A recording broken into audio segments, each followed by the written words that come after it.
Whenever we try to match the routines, practices, lifestyles of other people who have lives nothing like our own, we are setting ourselves up not only for failure, but to feel ashamed. Hey, I'm Mia Hemstad. I'm a wife, I'm a mom of 2 kids, and I'm a trauma-informed self-care coach.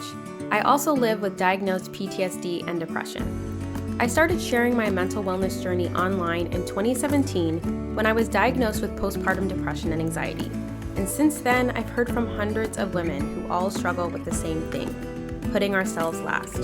This is a struggle that's keeping so many women burned out and unhappy, through no fault of our own, by the way. I've been working on my own healing as an abuse survivor since 2013. But when I became a mom, I really started to do the inner work of figuring out why I was putting myself last and how to start prioritizing myself for the first time in my life. This podcast is about sharing all of those lessons with you. So if you're interested in hearing honest stories, life advice, and inspiration that encourages you to make your health, happiness, and well-being a priority, then definitely stick around. Welcome to your No Longer Last journey. Hey everybody, welcome to the podcast.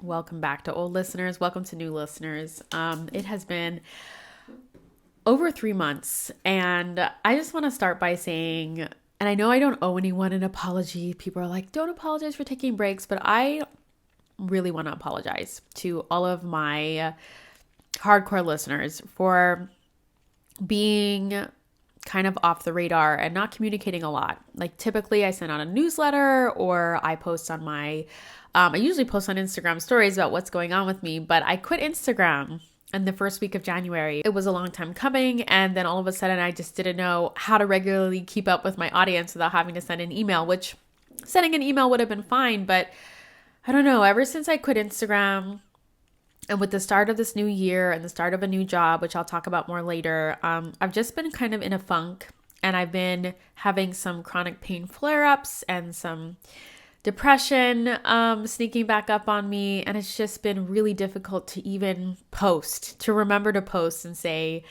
hey, sorry I've been out of commission. Sorry I haven't posted, or I just didn't know what to say. I didn't know.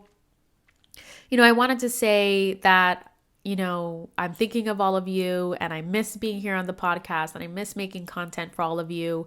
And I wanted to be able to follow it up with, and I'll be back on this date.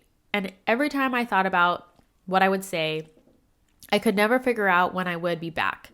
And the idea of telling you all that I would be back on a certain date and then not being able to honor that really scared me, because I've done that so many times before. And in fact, I did it again. I said I think it was January, that I would be back early February or mid-February or something like that. And it's the end of March. Like we're almost in April. And so because of that, because of trying to avoid, setting expectations and failing to meet them, and then I set expectations and then I failed to meet them, I started to feel a lot of shame and a lot of guilt. And whenever we shame ourselves for anything, whether it's failing to stick to a routine, failing to wake up at a certain time, or to exercise, or whatever commitment we set for ourselves, the pain of that shame is so severe and so negative that we end up avoiding the thing altogether, whether that's posting a new podcast episode, posting to our community, exercising, going to bed at a certain time, drinking water. You get the picture. Shame stops all progress. Shame keeps us from trying again. And, I want to be honest and transparent about where I've been. I've been facing a lot of shame. That's one of the biggest obstacles I face as a content creator, is shaming myself when I can't stick to a perfect posting schedule. And maybe only some of my listeners who do this for a part-time living or full-time living will understand. There's a lot of advice out there by very successful online marketing entrepreneurs, and they say that you have to post at a specific cadence, like twice a day on Instagram, once a day on TikTok, email every week, post your podcast once a week, or maybe twice. It's so intense, and it feels like if you can't stick to that, you're going to fail. And while, what I do here teaching women how to take care of themselves and be no longer last. Like this mission, it's not my full-time gig. It never has been. So know that I'm in this. I started this because I just wanted to help people. And it wasn't like, oh, this is a great business idea. Like, I want to do well. I want to reach a lot of people, mainly because I know how much learning how to take care of myself has healed me and has improved my relationships, my work, my marriage, my motherhood. And I know a lot of other women struggle with this too. And so I just want to reach as many mothers as possible. So then I thought, oh, I need to listen to this like online entrepreneur marketing advice because they know what they're talking about, right? And it's not that these tactics don't work for them, like, posting X number of days and being super, super consistent. I'm sure it works wonders. Like if you show up in somebody's feed like 20 times a week, of course they're going to end up engaging with your content. But I've just been really forced to reflect on what being a content creator is going to look like for me. Because if I'm being honest with myself, trying to follow the rhythm, cadence, and consistency dictated by these online marketing gurus who have teams of 20, it's not going to work for me. It's never worked for me. And it's always caused me to feel shame. And I think that there's a lesson here for all of you listening, that whenever we try to match the routines, practices, lifestyles of other people who have lives nothing like our own, we are setting ourselves up not only for failure, but to feel ashamed, to feel broken, to feel like there's something wrong with us. And when I came into this new year and I decided to quit Instagram, I knew I needed to find a rhythm of posting, of showing up in my organization, showing up for No Longer Last, showing up for my clients and my community that honored myself first. Because if I can't honor my needs and I can't honor my boundaries, then I cannot, in good conscience, show up for all of you and teach you to honor your needs and your boundaries. So I appreciate everybody's patience as I struggle and fight to figure this out. It's not easy. We all want a blueprint. We all want someone to just tell us exactly what to do and then we just do it. But the fact of the matter is, real, authentic change that works and honors you as a person, who you are, it has to come from within you. And it has to come from a lot of introspection, trial and error, and learning to be gentle with yourself when your first, second, third, and 100th attempt don't work out. And that's the thing that can be challenging. So many of us are inclined, including myself, to shame ourselves when we don't get it right the second time, or maybe even don't get it right the first time. And the journey of life is not about getting it right, quote unquote. We have to learn how to be comfortable and enjoy the process of learning what works for us. One of the things I tell my clients often is, if you try to pick up a practice, let's say drinking a certain amount of water every day or going to bed at a certain time, and you are like, okay, this is how I'm going to make this happen. And you create a plan. And 1 week goes by and you haven't succeeded. 2 weeks, 3 weeks, 4 weeks go by and you haven't succeeded. And you're starting to feel ashamed. You're starting to feel broken. And I always remind my clients, when they are going to try to practice a new ritual, a self-care practice, if it's not working, the plan is broken, not you. The plan is broken, not you. It's the plan that needs to be changed. It's the plan that needs to be fixed. If your routines and rituals and the plan that you're using to practice them aren't yielding the results that you want, then they're not supporting you. And if you are trying to bend and break yourself and beat yourself up internally because you're not able to follow this rigid plan, then you become a slave to self-care. You become a slave to your plan, just slave to your goals, rather than them being something that enriches your life. And I just think it's so important that we remember that all of these things, like my podcast or my yoga practice or, trying to drink water every day, and like all of these things, like they're supposed to enrich my life. Your practices are supposed to enrich yours. And if they end up becoming sources of shame, that is a sign that it's time to stop and pause and think and reflect and come up with a new path to the thing that you want.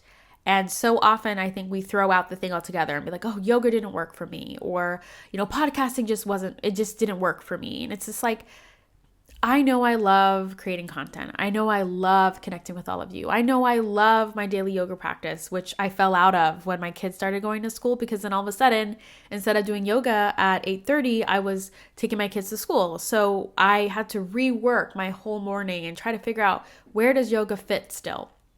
Okay, and it took 6 months before I was able to work yoga back into my life. Like, that's how long these things take.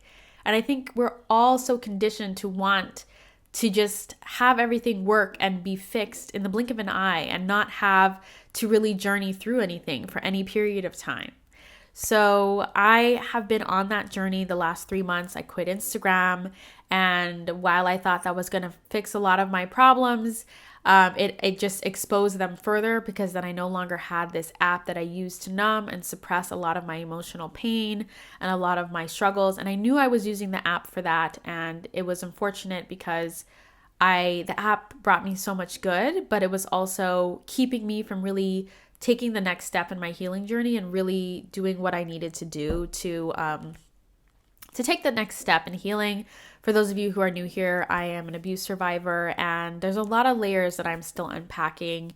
And in order to unpack, you have to remove the things that are distracting you, not all at once, but Instagram was that next step for me. And so not only over the last 3 months did I get a new job, and I'll talk about that next, but I also no longer had this app distracting me. And so I had a lot of emotional pain that came to the surface, and I just felt extremely vulnerable, extremely raw, extremely tender. And I wanted so badly to show up here. And I actually recorded an episode that I just deleted because it was basically a life update, and now it's a month old. And so I'm just doing another life update today. But I deleted it because I tried to come back too soon. I tried to force myself again to follow like the online marketing guru advice of how quickly and how much I should be showing up. And I honestly was just dealing with a lot of traumas that came to the surface because I removed Instagram, and I knew that was going to happen. And I needed to stop acting like I'm a superhero, and I needed to plan and tell you all, hey, I'm going to take time off because I'm quitting Instagram, and I know that's going to mean something for me. But I'm still learning. One of my flaws is I tend to think that I can do it all. And, I don't shame myself for that, because for a long time I had to do it all, and I succeeded at doing it all because I had no choice. And so I'm in this new season of my life where I'm trying to give myself permission to not always have to have it together. And, that doesn't mean that I'm a bad person, a bad mother, a bad wife, a bad self-care coach, or a bad podcaster. It means I'm a human being. And I want to keep modeling that for myself and you and my kids and just everyone. And like, I feel like we have such a pressure on us. And it's interesting. I feel like the universe has given me confirmation that I'm doing the right things for myself, because recently some content creators that I really looked up to for a long time, and I also kind of felt kind of bad because I compared my lack of productivity to their productivity. Like, they were posting every week and their videos were so well edited. And like, I was just like, wow, why can't I just do what they're doing? Like, what's wrong with me? And all of them, every one of these content creators I admired recently posted videos crying about how they're burned out, they're exhausted, they need to take a break, they don't know if they'll be back. Like, some of them are like literally just quitting, full stop, like their businesses, their YouTube channels. And it was like a huge reality check that I have been comparing myself to people who have also been doing unrealistic levels of productivity. And so this is a reminder for myself, but also for you, to please take a moment and check in with who you have been comparing yourself to. Because odds are you're comparing yourself to somebody. We all do it. And it could really be influencing your behavior and your judgments of yourself in such an unhealthy way. And then all of a sudden you realize that the lifestyle that you were comparing yourself to wasn't even real. Like, these YouTubers I was comparing myself to and their productivity levels, it caused them to have complete mental breakdowns. And I was envious of them. And then all of a sudden I was like, well, maybe my once a month posting isn't the worst thing, because I'm in a really intense healing space. Like, when I say healing space, like, I'm working through a lot of trauma right now. And I just restarted therapy in the beginning of January, and I shouldn't also be trying to be superwoman when it comes to content creation. It doesn't mean I need to give it up, but I shouldn't be comparing myself to anybody else because nobody knows my life and what I'm really going through, and I don't know anybody else's. And so this is just a reminder to you to please try not to shame yourself and compare yourself to people whose lives could be a complete projection of a fake reality. So that's a reminder there. And so I want to talk about this new job I got. For those of you who are new, you might not know that I've always run this, my content creation, my organization No Longer Last, alongside part-time or full-time work, depending on what my family's financial needs have been. And so I recently got a full-time job. I work remotely. I still live in Portugal, and it's for a nonprofit organization that advocates for policies, so new laws, that improve the maternal mental health why can't I speak? It improves the mental health of mothers and birthing people. And I am so grateful to be doing this because if you've been here a while, like I used to work at an organization that did paid family leave advocacy because the United States does not have paid family leave for everybody. It's wild. And paid family leave was a big part of why I fell into postpartum depression. Like I was home alone because my husband had to go back to work because even though California has good paid family leave laws, they're still pretty restricted. And so my husband had to go back to work. So what I'm trying to say is policy advocacy, advocating for laws that improve people's lives, that improve people's health and well-being in the legal system is so important to me because I believe strongly in self-care, but I also believe in systemic change and our society creating a culture of good health and good well-being for all citizens. And so it's important to me to do both, to teach you how to take care of yourself without guilt, without shame. But I also want to be using my gifts and talents to improve the laws in the United States so that families and mothers are supported and don't have to suffer like continuously. So it's really exciting to be a part of that work, to be, leading the charge in that way with this organization. So yeah, it's been good, but it has been a huge transition. Last year I was doing consulting, I was doing communications consulting, I was doing a lot of Portugal, like people who wanted to move to Portugal were meeting with me and I was doing consultations there. But I wasn't working 40 hours a week. I wasn't working full time. So now I'm working full time and that started in January. And on top of that, I had 2 other client projects. So in January, I was working so much, all good things, but I didn't want it to all happen at one time. But when you are a freelancer, right, that's just kind of what happens. And those of you who are freelancers listening get it. It's like, oh my gosh, all of a sudden I have a full-time job and I have 2 freelance projects and I have a podcast and I have coaching clients and I have 2 children and they're getting sick because it's still winter and now I'm getting sick because I catch whatever they bring home. And it was crazy intense. It was crazy intense January and February. And then March, I just felt like I've been pouring back into myself, like taking my weekends to just lay down and be a complete couch potato, going to the beach and just laying down. Like I got a hammock and I have a beautiful sunroof that I want to show you all more of. I do yoga up there. I'm laying in my hammock more often. So January and February were just intense, hectic, exhausting. And now March, I just feel like I've been pouring into myself, which is why I now feel like I can come back and give you some of that good energy. But yeah, that's where I've been there. And I'm just really proud and wanted to share with you all that I am advocating for systemic change in the United States for better mental health policies. And I don't think I'll talk too much about like the specifics of that job, but just know that systemic change is really important to me. And I don't believe that you can self-care your way out of oppression. I always say that self-care does not solve your problems. It fortifies you and strengthens you so that you have the capacity you need to come at your problems from a place of strength rather than depletion. So self-care to me is armor in the best way. It's fortification. It's a strengthening of your body, mind, and spirit. And I don't think I could do policy advocacy and just deal with American politics without that fortification that self-care gives me. So yeah, that's been really, really good. I'm looking at my Post-it note here because I have a hard time remembering everything I want to tell you all. Oh yeah, I guess I wanted to touch on, for anyone who's interested, sometimes I get, it's like, I don't think I have it all together by any means, but I do get compliments a lot of times from my friends who are like, Mia, you're going through a depression flare up, you have chronic pain. Like yesterday, so sometimes I have a jaw clenching problem where I clench my jaw the whole night and I wake up in excruciating pain, and it took me hours to get out the door, but I made it to the beach. But eventually I did need pain meds later and whatnot. But I used to have that jaw clenching issue every day. Now I have it about once or twice a month, depending on what's going on in my life. But that being said, I wanted to touch on how I handle all of these responsibilities alongside my mental health challenges, alongside depression, anxiety. I have diagnosed PTSD and major depressive disorder.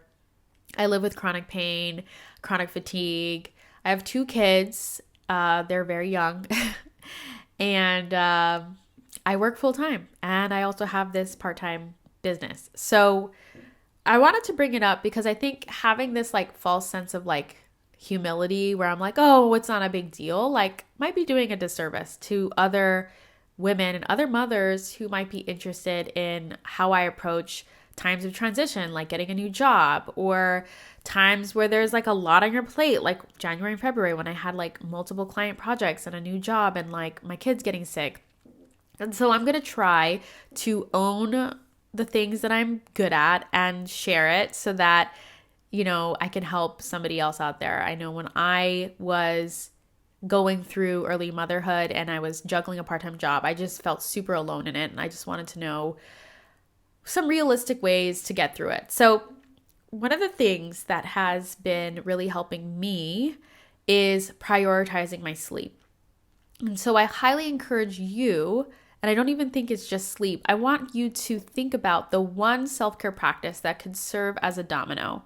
And this is really important because a lot of times we overwhelm ourselves trying to do 6+ self-care habits when we literally go days without taking a shower. Like if you're going days without showering and you barely eat a full meal because you're so hectic and busy, don't set yourself up for failure by trying to start your new month like fresh with 6 new self-care habits. You are going to fail. You are going to feel miserable.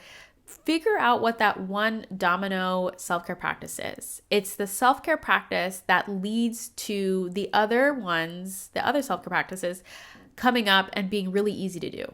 For me, 100% that's sleep, because I deal with chronic nightmares and they're finally like getting better. Although I will say if I'm going through a lot of stress at work, they come back. But for some people, it's exercise. Like I know for me, when my sleep was doing well, if I exercised, that motivated me to shower. And when I would shower, that motivated me to get dressed in nice clothes and get out of my sweatpants. Getting in a good workout gave me a good appetite. So I was more likely to eat like a nice filling lunch or breakfast. And all of those things put together gave me the energy that I needed to have a fantastic, productive work day, which led to me wanting to do some laundry. Like it's just a beautiful domino effect that happens. It's momentum that comes around and helps you do the things that you want to do, but just focusing on that one thing, because getting started is so hard and finding time for just that one thing is already so hard that I recommend that you only focus on one thing. So for me, that's definitely sleep. And I noticed that just trying to go to bed early or get a certain number of hours of sleep wasn't doing it for me, because if I went to bed feeling wound up, stressed out, overwhelmed, then I would have wound up, stressed out, and overwhelmed nightmares, and I would wake up feeling even more exhausted than when I went to bed. So I've been really honing in the last 90 days on how do I improve my quality of sleep. So I've been learning about sleep, ingesting lots of information about sleep research and what actually helps. And I'm trying to not just read this stuff. I'm trying to actually put it into practice. So a couple of things that I noticed have significantly improved my quality of sleep is, number one, actually getting ready for bed a lot earlier than I think I need to. Like we're talking 8:30, 9 o'clock, like not waiting around and scrolling on YouTube shorts and watching random YouTube videos, like putting my phone down after I get the kids to bed around 8:30 and maybe help clean up the kitchen with my husband. I go and I do my skincare and I brush and floss my teeth. Those things now signal to my brain, hey, it's bedtime. I change out of my day clothes into pajamas. That also really helps a lot. And then I try to not do anything stressful. So I used to watch stressful Netflix shows like True Crime or Ozarks or Ginny and Georgia. I really loved that show, but it was very, very stressful. And I would get myself all stressed out watching those shows, even though they're really good. And I love a good TV show. But I noticed that doing that during the week was not helping me. So I basically had to say goodbye to those things, which sucks, but I do let myself splurge and have that on the weekends. But I let go of Netflix, and right now I end up just chatting with my husband. But if that doesn't happen, I guess, or if he's busy or taking a shower, like I'm trying to get back into reading. I journal about my day or my thoughts. I try to get my emotions out, especially if I'm feeling frustrated. I try to journal out my thoughts, and I do yoga before bed. I noticed that it's better for me to do yoga than meditation because for some reason sitting still, I'm very restless at the end of the day. Like I can meditate in the beginning of the day, but at night it's so much harder and it doesn't have that relaxing effect. So really pay attention to how what you're doing makes you feel. Just because people say meditation is good for you doesn't necessarily mean it's actually working for you. The purpose of it is to help you actively relax. At least that's the purpose of the meditation that I do. There's different kinds of meditation with different goals and intentions. But I'm trying to relax, and I don't feel relaxed after I do meditation at night, but I do feel relaxed when I do some gentle yoga. So a 10 to 15 minute yoga session. I love yoga with Cassandra. And keep in mind, it's taken me 90 days to build up all of these practices. I used to just start with skincare and brushing my teeth. And then I slowly layered in weaning myself off Netflix. And then I slowly layered in replacing Netflix with yoga. So please keep that in mind that it's taken me 90 days to get here. And then by that point, by the time I finish, yoga, I get into bed and I turn out the lights at like 10 o'clock. And I notice that my sleep, I still have some stressful dreams, but they're not these vivid, violent, horrible nightmares that make me feel terrible when I wake up. So that's been really good. I will say that it's still very hard. These habits, which as you can tell are a string of good habits that I have to put all together to have a good night of sleep. They are still very fresh, new, and difficult to keep up. So I've just been really focused on keeping up this routine that I've built over 90 days and trying to be disciplined and trying to rewire discipline, because to me, discipline is highly negative. But I'm trying to remember that true self-love can actually stem from some good discipline. So being disciplined in this area helps me to sleep better, which helps me to feel my best and helps me to then show up the next day feeling really, really good. And one of the things that makes me depressed is when there's right now, it's a beautiful 72-degree, clear blue sky, sunny day in Portugal. And for the last many weekends, I have spent them on the couch because my chronic pain and fatigue was so severe. I couldn't get off the couch, even to pee or drink water. It would be very difficult.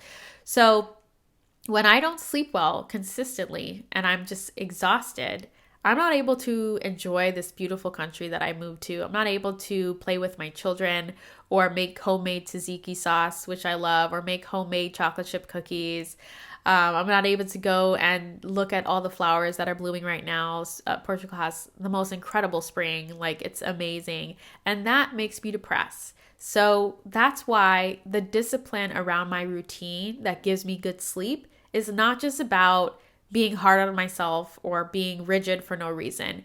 It is truly the domino habit, the domino self-care practice that leads to better quality of life and happiness across the board for me. And I guarantee you have a habit, a practice that is the domino for you. You just have to take some time to really reflect on it and then figure out what are all the mini practices that lead up to making that habit easier or more effective. So like I just said with sleep, there's all these little practices that help make sleep more effective and more rejuvenating and higher quality for me. And so that's really what I've been focusing on, and it's really very much a work in progress. And I wanted to share that in case it could inspire you to look at your own life and see where you could be bringing in a domino practice or a domino habit. And I would love to hear from you if you you're just like, you want to share with somebody what your domino practice would be, you can always email me. I'll put my email address in the show notes. It's mia@miahemstad.com. I'm not DMable anymore because I'm not on Instagram, but if you want to email me, my inbox is always open. And the last thought I wanted to leave for you is define what enough is. Recently, now that I've removed Instagram, I'm comparing myself a lot less to other people, but I'm finding that my brain is like clamoring for something to feel like, to make me feel like, well, you're not good enough, Mia, because you're not like this person. Like, for instance, like when I go pick up my kids from school and I see that other parents like have really nice cars, and I take the bus and I take the public transportation, and I take my kids to school on public bus, and we walk a lot. And I never really thought it was an issue, and it honestly isn't, but I noticed that some parents are like, oh, like, do you guys take the bus? And I'll be like, yeah, we like taking the bus.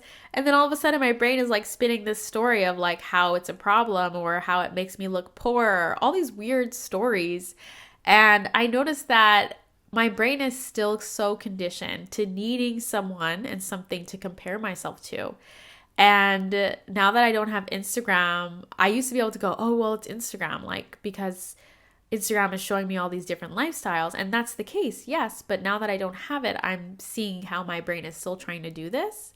And it's creating unhappiness where it doesn't need to exist.